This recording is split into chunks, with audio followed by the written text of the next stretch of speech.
Okay, so my last video, I hit pause to walk away and let these guys soak and let the lanolin cool off, but apparently my phone doesn't let you come back once it's paused, so, or for if you let it sit for that long. So anyway, this is part 2.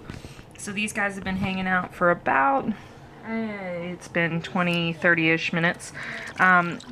I've come back and kind of swished them through the water like this. This is kind of how I get them washed up, and squeeze a little bit, just kind of squeeze all the parts, and then spread back out and let them lay flat underneath the water. The stain did not come out, which I didn't really expect it to, because poop stains don't really come out of diapers either. So, and they sure get a lot more agitation than that, but it came out as much as it could, and I may be able to work with it with like a bunch of farmer's stick, but for now I'm gonna let it go. So these are gonna get rinsed, and right now my water is sort of like a tepid temperature. So what I'm gonna do is I'm gonna warm these up a little bit, because my lanolin, if I feel that, is a little bit warmer. So I'm gonna take some hot water, show you how I do this. Yeah, takes a really long time for my hot water to come out for some reason. It didn't. Hold on. Can you go take a bath? No. No. Okay.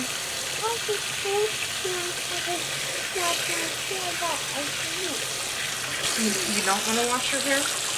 No. Alright, so this is hot water into the tepid water, and I just move the wool over to the side so that it's not directly touching the water, and then I kind of just swirl it around so that it can start to change the temperature of the water. And this kind of slow temperature change is okay. It won't shock the wool. It's not going to felt it. And then once I get it to about a temperature I feel pretty solid with, what I'm going to do is now bump up my cold and start to get it to a point where I feel comfortable rinsing it in that temperature. So you want your rinse water to be basically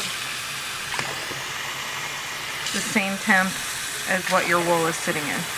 So that feels pretty good, and my poor little sink is getting pretty full. I'm gonna let that out, pull my wool over to the side, kind of get a gauge with my hand for what that temperature is, and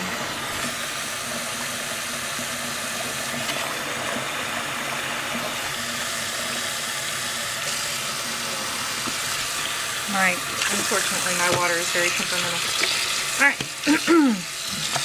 so now I'm just going to rinse.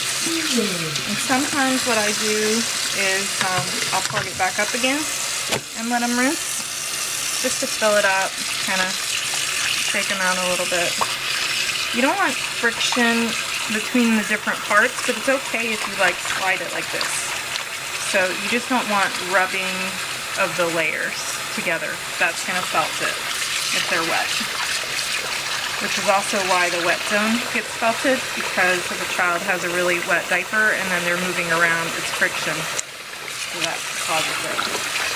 Alright, I'm going to rinse these suckers up. And I know this video is really long, and I apologize for that, but I wanted you to see the whole process. So feel free to skip through as needed. I just had to warm my water up, it got a little cool. So you can see a little soak there. Let that rinse out. Sorry. Alright. So now what I'm going to do, now that I've done that, I'm just going to try to, see if I can do this with one hand, hold it up underneath the faucet, try to get all the layers, try to get the legs, and then I'm going to flip them inside out and do it over again, because these layers are thick, even though these are pretty, you know, these are thinner style. Still takes a lot to get through all those layers, so Let's flip them.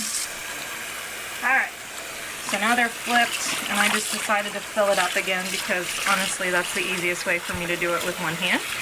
And tends to rinse them really well. And if I were doing it the old way, I used to lanolize wool. Then what I would do is fill up the water, the sink, with water. And then once I got to a point where I felt like the water was clear enough, it was clear, there's no like sudsing, no bubbles, nothing, you know, and I smush it, move the wool around quite a bit, and I still don't have any of that. Then I would test my lanolin and see if the temp was basically the same. And the way that I do it is I put one hand in the wool bath and then I put my other hand in the lanolin. And if they're basically the same temperature, then it's okay to mix. If they're different temperatures and you try to mix your lanolin with your rinse water, then you will get clumps. And the wool probably won't get lanolized very well. So at this point, since I'm doing the bag method, I'm actually gonna plug this up. There we go. Alright, I'm gonna get them nice and wet again and actually flip them inside out so that I'm only lanolizing the inside layer.